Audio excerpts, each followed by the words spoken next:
Everyone, मैं हूं जगत और आपका स्वागत है हमारे यूट्यूब चैनल जगत टीच में। तो चलिए हम एक अनोखी कहानी के बारे में चर्चा करेंगे। एक अनोखी चुंबकीय कहानी के बारे में चर्चा करेंगे। तो चलिए हम चलते हैं कहानी की ओर और कहानी को हम शुरू करते हैं।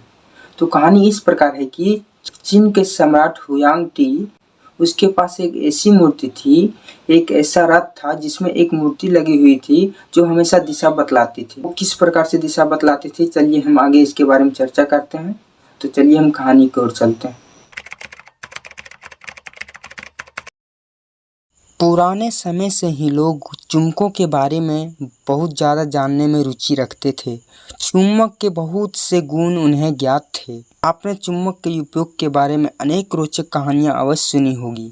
ऐसी ही एक कहानी चीन के सम्राट के बारे में विख्यात है, जिनका नाम हुयांग टी था।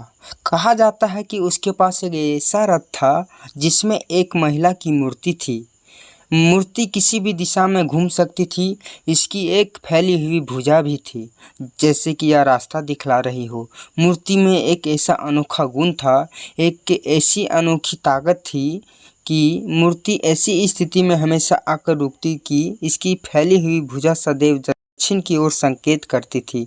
सम्राट जब भी इस रथ से किसी नए स्थान पर जाते थे तो मूर्ति की फैली हुई भुजा को देखकर दिशा को ज्ञात कर लिया करते थे। तो इस प्रकार से जो है चीन के सम्राट ने प्राचीन काल में दिशा को ज्ञात करने के लिए इस मूर्ति का प्रयोग करते थे। इस मूर्ति में क्या था कि एक चुम्बक लगा होता था जो हमेशा उत्तर और दक्षिण दिशा में आकर रुकता था और हमेशा यह मूर्ति दक्षिण दिशा की ओर संकेत करता था। तो इस प्रकार से चीन के सम्राट हुयांग ही आसानी से दिशा को ज्ञात कर लिया करते थे।